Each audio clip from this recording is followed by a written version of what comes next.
Hi everyone, it's Cars Guy Do It Yourself. Today I'm going to show you how to replace thermostat in this VW Golf 6 generation with 1.4 TSI engine.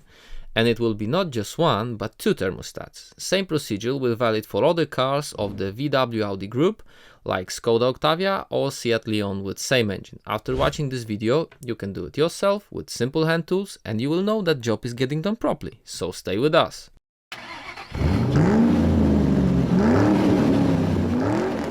Okay, the reason why we are doing that is the engine temperature. Since it got colder outside, trips shorter than 20 kilometers couldn't warm up the engine. One of the results, it take more fuel than usual. Also, owner noticed that the temperature gauge indicates temperature sometimes is rising and falling down while driving. So we can tell for sure it's a problem with the thermostat. This car has got two thermostats and they are located here, right under that intake pipe. In parts stores are available complete housing with thermostats, but today we will replace just the inner parts, and they are available too. It will be much easier, faster, and the final result will be the same. We have to make more room over here to work more comfortable, so we will remove that air filter housing. It's held in by one screw with Allen key head. Unscrew it. Disconnect that rubber hose at the top. Then we have to release large air hose. To do that, we have to squeeze that hose clamp with vice grip pliers. Now raise the filter housing.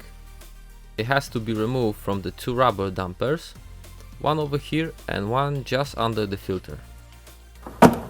Okay, we have to disconnect air intake duct, that plastic part just before air filter housing. There are two clips to push, one at the top and one at the bottom. Secure that open hose with the glove. Next step will be draining the coolant from the system. And to do that, we have to get to the lower radiator hose. Remove that bottom cover, unscrew 4 Torx head screws at each side, each T20 Torx, then pull the cover.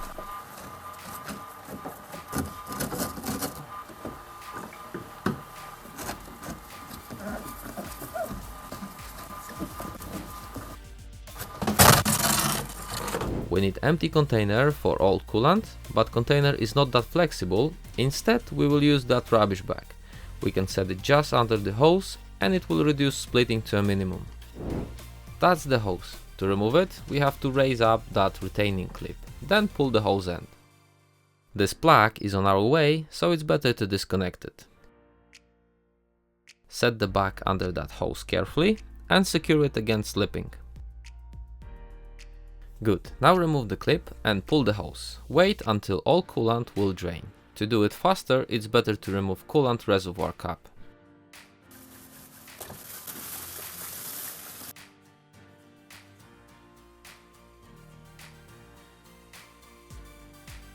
When it's all out, install the hose back on place.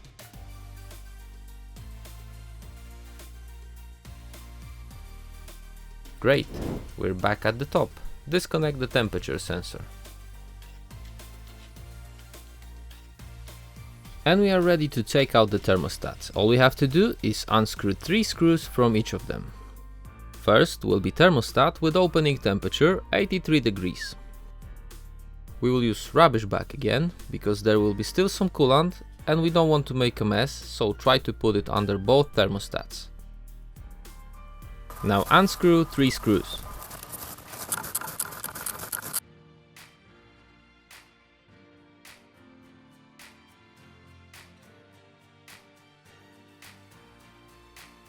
And we have basically 4 parts inside: spring, plastic cover, thermostat himself, and rubber seal. We bought a set consisting of 4 elements for each thermostat. Compare them. Are new parts the same as the old ones? Well, yes, and we are ready for the next step. Now we have better access to second thermostat, so we will remove it now before we install first one on place. Now unscrew 3 screws from it.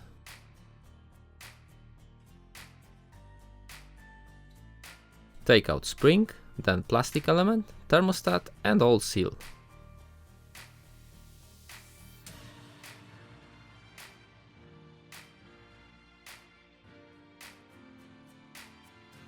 Okay, we can compare all parts with new one, everything matched together. Good, now we can clean everything around.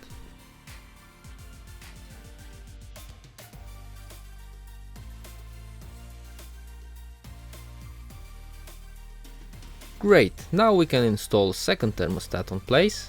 That one has got opening temperature at 105 degrees.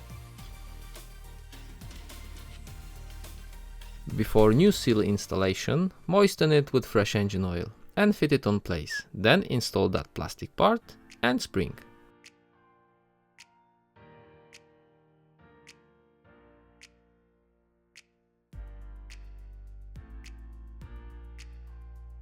We can screw the top housing, tighten 3 screws and it's done.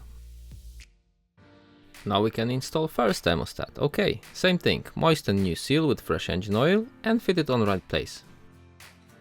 Then install that plastic part, spring and ready to tighten that small housing.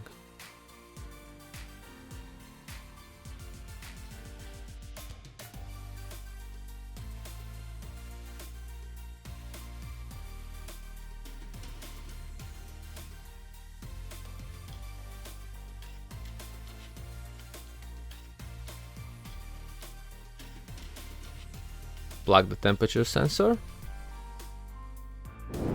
remove the glove and install air filter housing.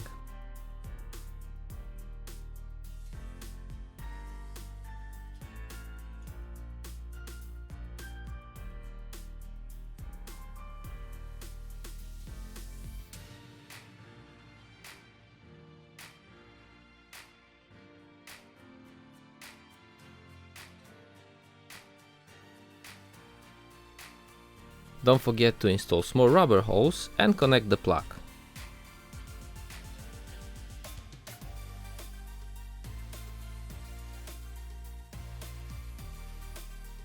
Okay, now we are ready to fill the coolant reservoir with new coolant. Fill it to maximum level. We can check if there are no leaks and connect that large plug. Install bottom cover and tighten all screws.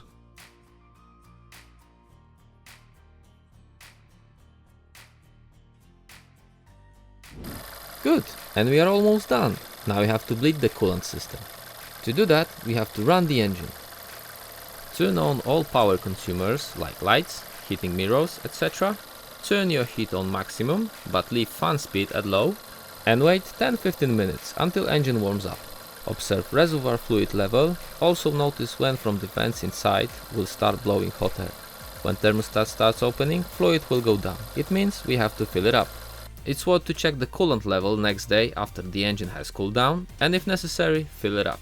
Okay, if you like it, thumbs up and subscribe. Job done. Thanks for watching.